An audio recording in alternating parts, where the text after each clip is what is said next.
Libel, slander, privacy. Is it safe to talk about real other people on your podcast? I'm Gordon Firemark, the podcast lawyer. Stick around and we'll talk about this and more.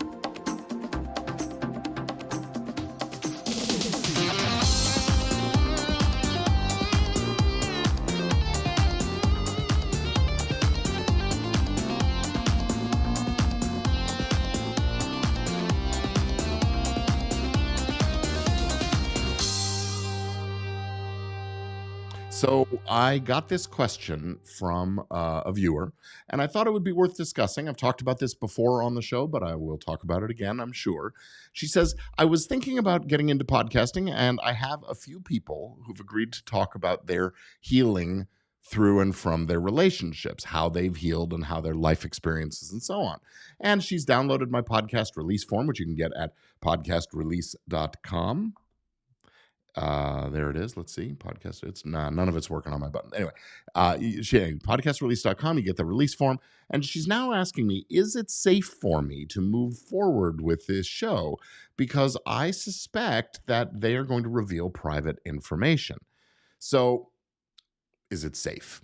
Well, really, it all depends on how you go about things and what they say and those kinds of things. But generally speaking, here in the United States, we've got a very powerful First Amendment. Freedom of speech is powerful. So, look, people do not have any kind of ownership right of the facts of their lives. So, if I want to talk about someone I used to date or something like that and how things went with us and so on, generally speaking, it is legal for us to talk about other people as long as what we're doing is truthful, as long as we're telling the truth. And as long as you're not revealing what's inherently private information or somehow because of the technology you're using, if you're intruding into their private space or showing, private photos or videos, things like revenge porn are certainly illegal and just revealing very private stuff. So first, what we have to do is talk about defamation. You want to make sure that you are not publishing defamatory statements about people. This can happen when your guests are trash talking their exes, for example, something like that, or someone they worked with. Defamation is the umbrella term that covers slander, which is when statements are made, orally transmitted between a small number of people in a small group with no technology or recording or any of that kind of thing going on. And libel is the more widely disseminated statements that are made using, when you're in a big audience, big environment where there's a lot of people in the audience, or you're recording or broadcasting or podcasting, doing YouTube, those kinds of things. So that would be libel. And in this instance, when you're talking about a podcast, it's going to be libel. Now, a statement is defamatory, or it is libel, if it is false and published in a way that causes harm to the reputation or the person standing in the community of a particular identifiable person, as long as so it needs to be a statement that purports to be a fact that's false and when published refers to this particular identifiable person and hurts their reputation or causes them to lose their standing in the community or suffer business losses or those kinds of things. Now, when the person you're talking about is a public figure, like, I don't know, a police chief or a president or maybe an actor or some sort of celebrity, an athlete, well, they would also then have to prove an additional element. Not only do they have to prove that you published a false statement that looked like a fact, but it was actually false and it hurt their reputation, they also have to prove actual malice. That is, that you knew or should have known the statement is false. So here's the thing. You have a guest on your show, and the guest starts talking about their ex-spouse or ex-relationship or whatever, and they start saying things that either aren't true or that you can't prove are true, right? And even though it's the guest who is saying the thing, you, the podcaster, the host, the producer of the show, because you are the one recording and publishing and exploiting it, you can also be held liable. So this means you need to fact check any kind of statement that comes out of a guest's mouth that could be, harmful to the person's reputation is something you need to think hard about whether or not to include it. Now, in live streaming, what do you do if somebody says something and you're on a live stream? You can't go back and fix it in post because it's already out there. You can't unring a bell, as the expression that we use. but you can certainly question the person. Is that really true? Are you sure? That kind of thing. And that's a good approach, because then you are editorializing about the comment and making sure, do you have backup for that? Those kinds of things. And look, if you do fact check, you want to make sure you can verify this information from at least one other source other than the guest who's saying it. Okay? And especially, you got to be on the lookout for things like accusations that someone committed a crime, or that they suffer from some kind of a loathsome disease. Usually that's an STD or something, or leprosy is one of them, those kinds of things. Or that they engaged in some kind of business or professional misconduct or impropriety, or that the person is unchaste. Usually that's about women. It's a little archaic these days, but these things are considered libel per se, and it is assumed that if they're false, they can cause reputational harm. And it does not matter whether or not the statement being made was scripted or live or unscripted. If it's false and it hurts their reputation and it's an identifiable person and it's not just a mere opinion, or you're reporting on an allegation somebody made, those kinds of things. A factual statement about a person that's false and harms them, doesn't matter whether it was scripted or extemporaneous or anything else, you can be liable for it. So that's why you got to be really cautious and do the fact checking and be skeptical and those kinds of things. Now, on that knew or should have known malice standard, knew or should have known that it was false, obviously if you're doing scripted, you have more time and resources to investigate those kinds of things. But even then, the exigencies of things don't get you off the hook. So that's defamation. And those libel per se, the accusation of a crime, a loathsome disease, engaged in a business or professional misconduct or impropriety, or that a person is unchaste, well, those are libel per se. It's assumed that they're false, and that if they're false, they cause real harm, and you don't have to go proving a lot of damages in there. The court and the jury can just make an award. So that's the defamation part of this discussion. The other side of this discussion that we have to look at is privacy law. We have to look at whether or not you are revealing stuff that is inherently protected private stuff. Some details about people's lives just are supposed to be kept private. For example, suppose you're talking to a woman, you're interviewing about her how she recovered from her bad marriage or something like that, and she's talking about her ex, and she mentions that ex has some kind of weird kinky bedroom preference. So that's pretty private stuff that really ought to be off limits. And unless it really is newsworthy or a matter of some kind of public concern, I think you keep that out just to play it safe. It's off limits. Or suppose someone outs their ex in some kind of a same-sex relationship where that person hasn't ever been public. They've never been out of the closet about this. That could also be a private kind of a thing. Medical history, medical status, taking particular medications, that's protected by federal laws, HIPAA, and so we should respect those things as private as well.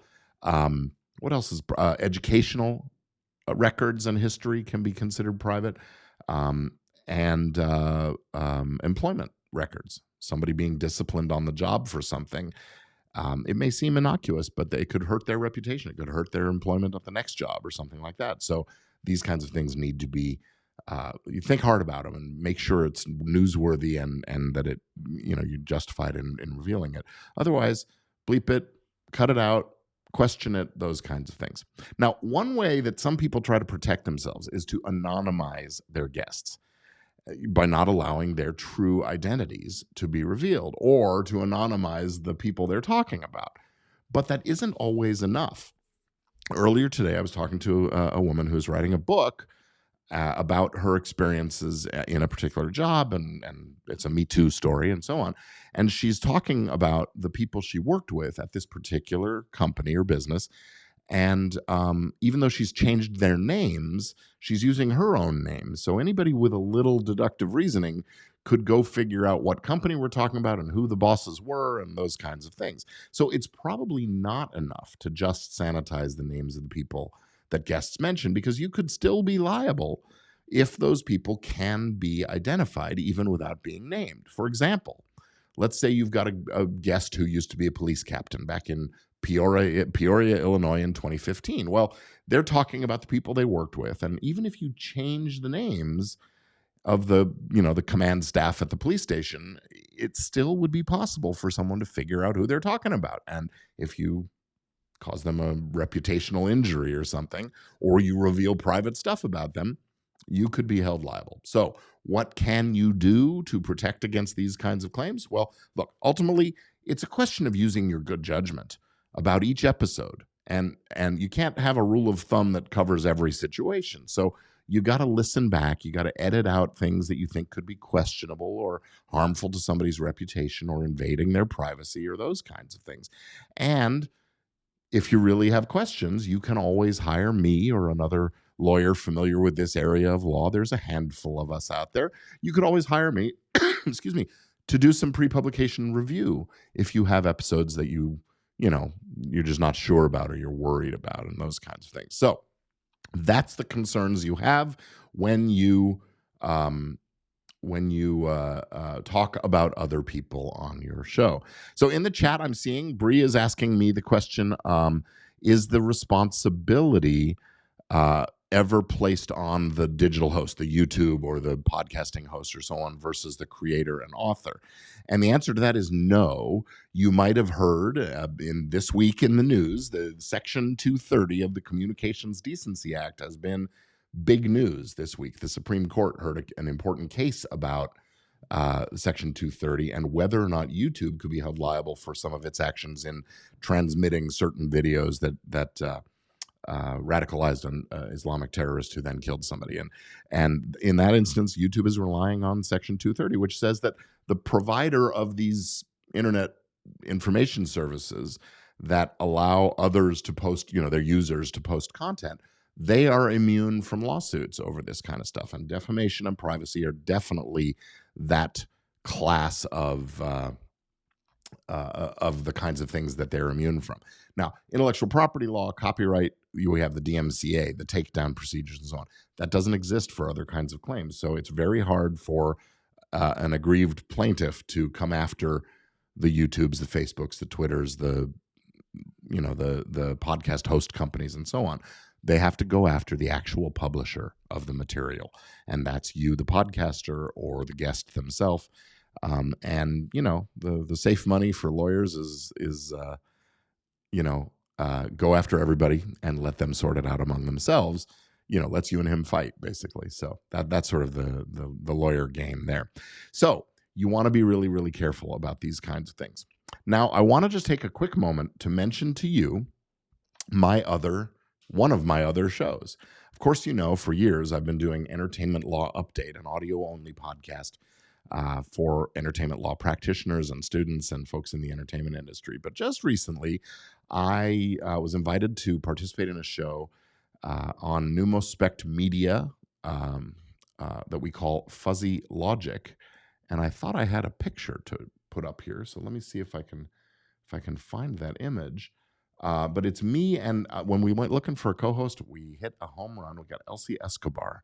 Elsie is a well-known face and name in the podcasting and media creation community. And if you don't know her, you should. And she and I are hosting a live stream and podcast show every Friday morning, 11 a.m. Eastern Time, 8 a.m. Pacific Time. If you're in between them, you can figure out the time zone. It's on YouTube, and I usually simulcast it and stream it on my channels here on Facebook and YouTube and others as well. But come on over. You can go to fuzzy-logic, that's LAWGIC.com. I apologize. I don't have a title. Oh, wait a minute. Yes, I do. Here we go. fuzzylogic.com. And you can come on over there and check us out. We do that, like I said, every Friday morning, 8 a.m. Pacific, 11 a.m. Eastern. And we talk about issues relating to the media creation landscape. We've talked about artificial intelligence on our first episode. We've talked about deep fakes on our second episode. And our third episode happens tomorrow morning. If you're listening to this or watching it in real time on Thursday. Friday, the 24th of March, we are covering the topic of misrepresentation, deception, fraud, and transparency, the need for transparency in marketing and communications. And we'll be talking about a host of things where this comes up as an issue. And I'm really looking forward to it. It's exciting. Elsie and I have a fun back and forth vibe, and the host moderator of the panel, Trevor Tomian, is fantastic. He does a nice job of keeping it light, keeping it fun, but also getting to the meat of the issues. And behind the scenes, Brie Campano from Numaspec Media Labs is pushing the buttons, making things happen, and making us look good. So it's a lot of fun. I will hope you will join us for Fuzzy Logic every Friday morning, and that's going to be about it for this episode of Easy Legal. Excuse me. This episode of Legit Podcast Pro is brought to you by Easy Legal for Podcasters, my signature course and tool set for podcasters and digital media creators. If you are looking to get legal and get legit, this is how you'll find out more about it. I've got a workshop coming up in a couple of weeks now. My legal business and legal fundamentals for podcast growth and profit is coming up in a couple of weeks. So stay tuned, listen in on this channel in the future, and we'll be inviting you to that as well. So that's going to be it for this episode of Legit Podcast Pro. I am Gordon Firemark, the podcast lawyer, and I'll see you again next Thursday at 4 p.m. Pacific time for the next episode. Have a great week.